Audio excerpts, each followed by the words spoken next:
المغاربه ملي كتسولهم كيقول لك بغينا نبيله منيب تكون رئيسه الحكومه. لا كيقول المغاربه بغينا تكون اخوه اشقاء لنا. حنا ما عندناش مشكل مع الاخوه الجزائريين ولا مع الشعب الجزائري. نكرم الريف ورجالاته ونسائه، تخاصمنا معهم. حنا اليوم مازال كنطالبوا بمصالحه تاريخيه مع كل جهات الوطن بما في عند طحن ديال محسن. خرجت الانتفاضه في الريف كيقود هذاك الشاب ناصر الزفزافي. غندير الاسلوب ديال جيراندو. معنا ومعكم اليوم نبيله منيب، مناضله VIP هوت كام. نبيله منيب دايما كتخدم مع الحياحه، كتغبر ومني كيجي الوقت اللي كيكون شي حدث كيبان في الانظار ويبان في الواجهه، كتطلع الحياحه تشد البندير وتقول هلا واه هلا واه.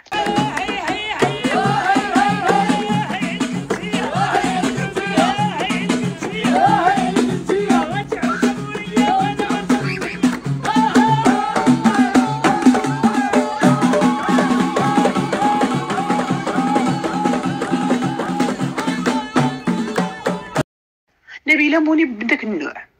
نبيله منيب معروفه ان هي رئيسه حزب يساري.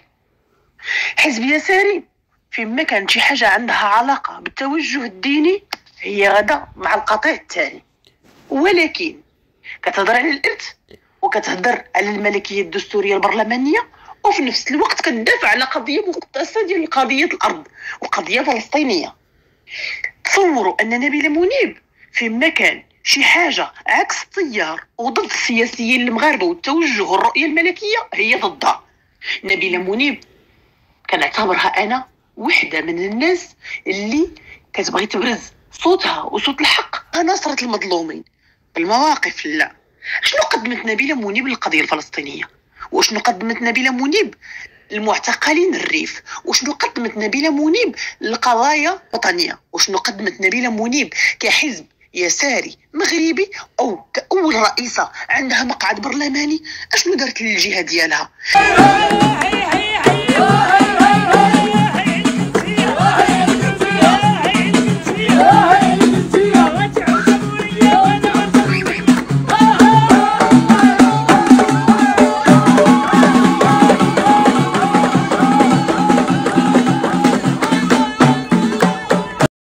نبيله منيب وحده من المغربيات اللي كنا عارفين برمجتها ما عندها علاقه بالمغاربه. نبيله منيب الاب ديالها كان واحد الفتره في المغرب وغادي يمشي بعثه للجزائر. الوالد كان مسؤول تما وحنا دخلنا للجزائر. بالنسبه لي هذه كانت تجربه ممتازه. انا مشيت عندي 14 سنه، خديت البروفي ديك الساعه وكنت كنجيب لي فيليسيتاسيون وكنسحب راسي صافي وصلت. هذا الشيء راه مهم، فيليسيتاسيون. مشيت للجزائر لقيت شي حويجات اللي هي مقلوبه. هما داك الساعه كانت عندهم اللغه الفرنسيه ممتازه جدا. انا واخا كنت كنجي انا الاولى في الفرنسيه ما بقيتش كنجي انا الاولى في الجزائر. اذا الانسان هادشي ديال لا غولاتيفيتي تعلمته انا في الميدان. اما العربيه ما كنتش انا الاولى في العربيه في المغرب، وليت انا الاولى تما في الدراسه، لان كاين الفرق كبير لدرجه انه ملي سالت السنه ديال لا سكوند، هذيك السنه اللي مورا البروفي، وجبت معايا واحد العرام ديال الكتوبه كجائزه ديال اللغه العربيه. الوالد ديالي بقى كيبتسم وفهمني بانه كل حاجه ما هي الا نسبيه، ما هي الا نسبيه. انا ما كنتش غنجيب داك الكتوبه كلهم كجائزه كون بقيت في المغرب في اللغه العربيه، ربما كنت غنجيبهم في اللغه الفرنسيه وما جبتهمش في الجزائر. ولكن ماشي هذا هو التعلم اللي تعلمت تما. تعلمت بانني انسان متواضع، وان الانسانيه كلها تستحق الاحترام، وان الشعوب كلها خصنا نحترموها وتحترمنا. ولقيت بانه الجزائريين، الشعب الجزائري بالخصوص، بحالنا بحالهم، ومن ثم وانا اكن كل الحب والمحبه للشعب الجزائري.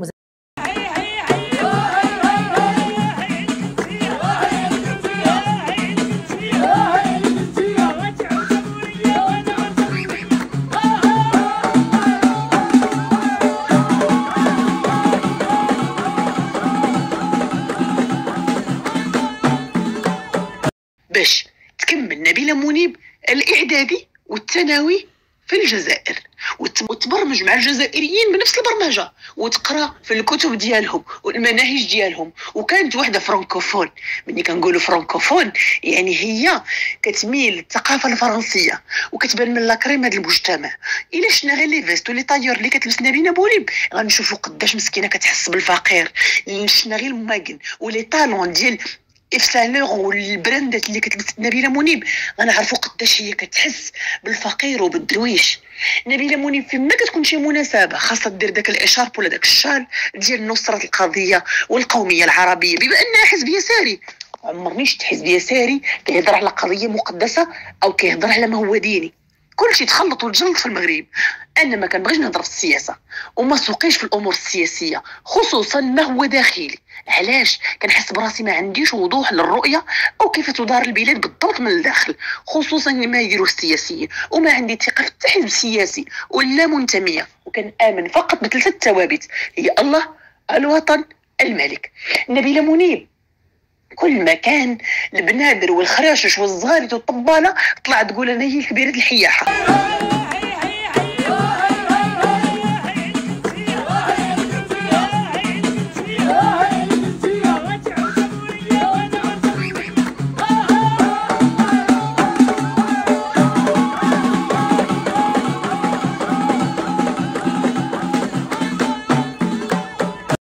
كيفاش بغيتو مني نضيق وحده كبرت ورعات وكلات وشربت من ثقافه الخيريه غتجي ويكون قلبها على المغرب؟ نبيله منيب التحقت بالجامعه، وصلوني معلومات حقيره وخطيره على المسار ديالها والسلك الثاني فين قرات والتخصص ديالها وعلاقتها مع المغاربه، وبالضبط ولي نعمتها واللي علمها العربيه واللي خلاها تفقه في الثقافه المغربيه ابو النصر صاحب الفضل على نبيله منيب. ويكفي ان نبيله منيب غتعرفني عرفت شكون هو ابو النصر غتضرب الطم وتقدر تخبر حتى شهر ولا شهرين او حتى تفوت الانتخابات. لكن انا ما سوقيش ما هو عرض وما شغليش في هاد القصص وهاد الغوالي ديال الالفيات اللي فاتت. ما شغليش. اللي شغلي فيه هو ان نبيله منيب خاصة تزيد بها على كل ما هو مغربي وكل ما عنده علاقه بالقضايا الوطنيه، وما تبقاش تصدر لنا نبيله منيب على اساس انها هي الوحيده في المغرب اللي عكس التيار وبغى المصلحه ديال الشعب المغربي وكتضرب النفس على المغاربه الفقراء. والدليل لي مونطخ والطالونات والصنادل والبراندات ولي طايغ اللي كتلبس نبيله منيب. يا سلام على الفقر والفقراء اللي كتحس بهم نبيله منيب. عارفين البراندات اللي كتلبس نبيله منيب؟ يكفي انك تمشي عند اي طيار في الدرب وتقول له بغيت نصوب اونصومبل فيست وسروال غيعطيك اقل ثمن 2000 درهم. فما بالك اني نلبس البراندات عالميه، نلبس لا كريم بلا كريم بلا كريم بحكم اني فرانكوفون وكبرت في الجي وما كنتش كنعرف نهضر بالعربيه. وقرني ابو النصر وعلمني شويه وفقهني. نبيله منيب بركه ما ديري فيها راسك فايقه وعايقه. المغاربه مرتبطين ارتباط كبير بملكهم، ما كتهمنا لا ملكيه برلمانيه ولا ملكيه دستوريه ولا ملكيه زعتوريه. كنعرفوا الملك يحكم ويسود، وامثالك وامثال اللي خرجوا في 20 فبراير ووسعوها منا وبغاو يناديو بالحقوق هما كيخلصوا عصير الصابون دابا. اما الناس ديال الحراك الريف بغيت نعرف شنو قدمتي ليهم انت باش تدافعي عليهم وتناضلي.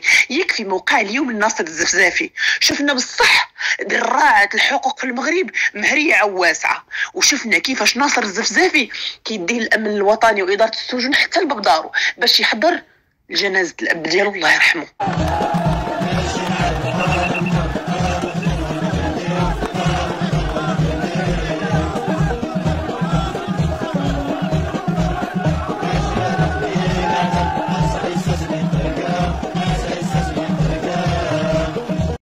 وشفنا كلام ناصر الزفزافي في السطح ديال دارهم هو كيدوز رسائل مشفره للماضي وللمستقبل وكيهضر على وطن هو اللي عرف حقيقته فاش ترمى في احضانه.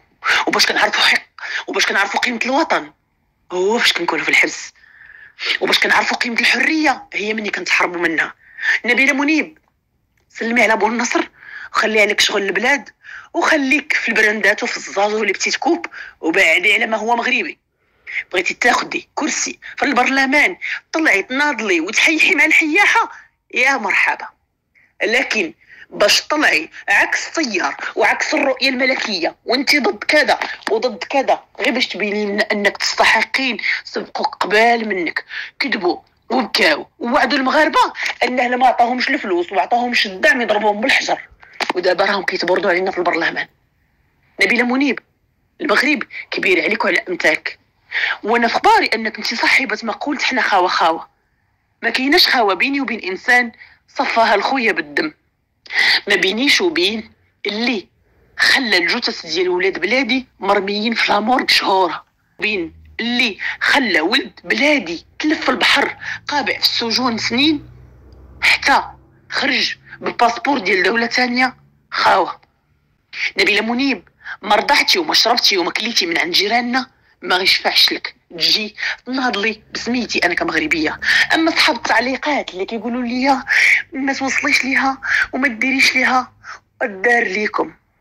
نبيلة منيب غدير لينا ما داروا الاخرين، يكفي انكم تصوتوا ليها وتفرجوا بعينيكم وتشوفوا ما غدير فيكم وما دار بن كيران وامثاله وما دار اللي صايق البلاد دابا. الله يحفظ ملك البلاد والله يديم عز السلطان ويأمن الوطن ويبارك لنا في مولاي الحسن وفي ركيز الدولة. أما هادو كلهم حياحة حياحة تابعين جلالة بالنافخ، فما بالك السياسة التبونية. بغيت نقول لك واحد المعلومة، سبقوك ناس فيها وحاقوا بها وفاقوا بها. التطبيع والتصهين وهذا الكلام اللي كطلعي تندي بيه، إلا عرفنا ما كاين في الكواليس وأجندة من كتنفدي وشنو هي أفكار أحزاب اليسار، ما تبقاش تطلعي تندي وتناضلي بسمية القومية العربية وتهضري على قضايا مغربية. يكفي أنك تهتمي بشأنك وتخصصك العلمي، ومرة تطلعي تبوردي لينا في البرلمان وتورينا حنا يديك وأنك دايما مع البلاد ومع فلسطين ظالمة ومظلومة. تفكرني نبيلة منيب شي نهار هزت فيه الراية المغربية قد ما هزت هذاك الإشارة ديال فلسطين. وكنعاود نقول ما أنا متصهينة، ما أنا كندافع على اليهود، لكن كنشوف بأن القضية الفلسطينية ولات مطية غتدمر بها الشعوب، وكنشوف أن القضية الفلسطينية هي واحد الباب كيحلوه أعداء الوطن باش يخربوا البلاد من الداخل. نبيلة منيب ما كتشوفيش راسك بحال حمالة الحطب وبحال مرات أبو لهب فيما كان شي مجمر كتزنديه وتزيدي فيه العافية باش الناس تقول لك انت المرأة القوية المناضلة. أنا نبيلة منيب فوتي عليك رحبتنا وفوتي عليك مصالح بلادنا والمغاربة عايقين بك.